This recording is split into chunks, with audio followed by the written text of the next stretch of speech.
है शेखावाटी लाइव, धड़कन शेखावाटी की। कल दीपावली का पर्व बड़ी धूमधाम से मनाया जाएगा। इस पर्व पर धन की देवी लक्ष्मी की विशेष पूजा की जाती है।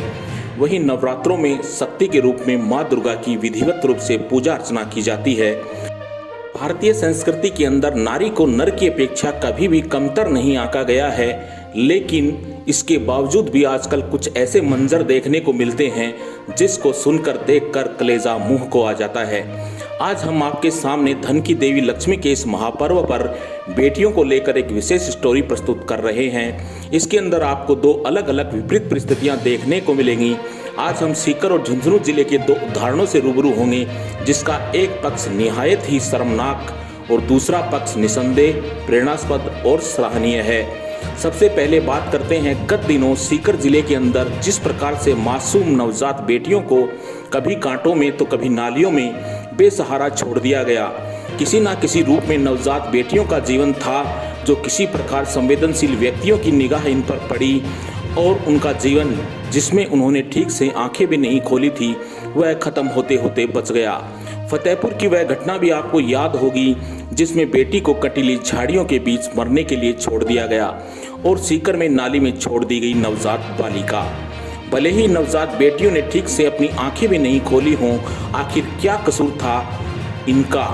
क्यों माँ की ममता ने इनको छाती से लिपटाने की बजाय मरने के लिए कांटों और नालियों में छोड़ दिया? वहीं झुंझुनू जिले के सिंघाना से आज हम आपको एक सुखद तस्वीर भी दिखा रहे हैं, जिसमें झुंझुनू जिला मुख्यालय के बीडीके अस्पताल में एक लड़की का जन्म होने पर जब पहली बार चच्चा और बच्ची ने घर में प्रवेश किया तो उसका भव्य स्वागत किया गया।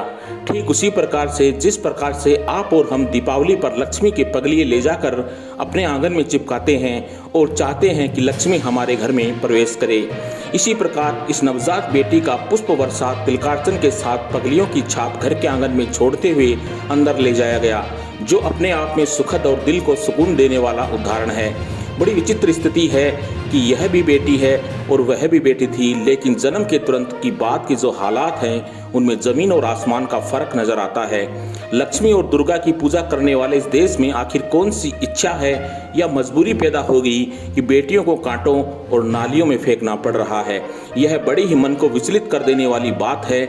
वहीं आपकी जानकारी के लिए बता दें कि सरकार द्वारा विशेष शिशु पालना गृह भी खोले गए हैं और सीकर जिला कलेक्टर तथा राजकीय संप्रेक्षण एवं किशोर गृह के अधीक्षक डॉक्टर गार्गी शर्मा लोगों से बार बार अपील कर चुकी हैं कि किसी भी नवजात को बेसहारा यूं मरने के लिए ना छोड़ें। इनको आप शिशु गृह में बने हुए पालने में छोड़कर चले जाएं, आपकी पहचान तक को उजागर नहीं होना दिया जाएगा। लेकिन इसके बावजूद भी लोग हैं कि मानते नहीं। वहीं देखने में आया है कि नवजात शिशु इस प्रकार से मिलते हैं, उनके पीछे किसका हाथ है या किन परिस्थितियों में किन लोगों ने उन्हें छोड़ा है, पुलिस भी शायद उन पर ज़्यादा वर्क नहीं करती, जिसके चलते ऐसे लोग मोटिवेट होते हैं और मासूमों को मौत के हवाले करने में पीछे नहीं हटते हैं।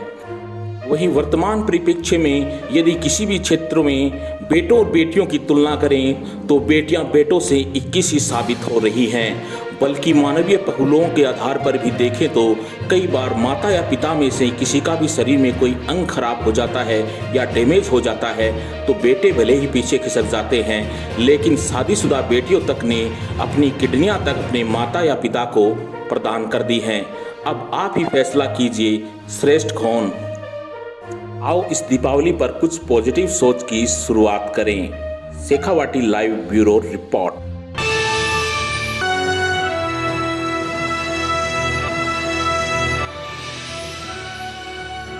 ये है शेखावाटी लाइव, धड़कन शेखावाटी की।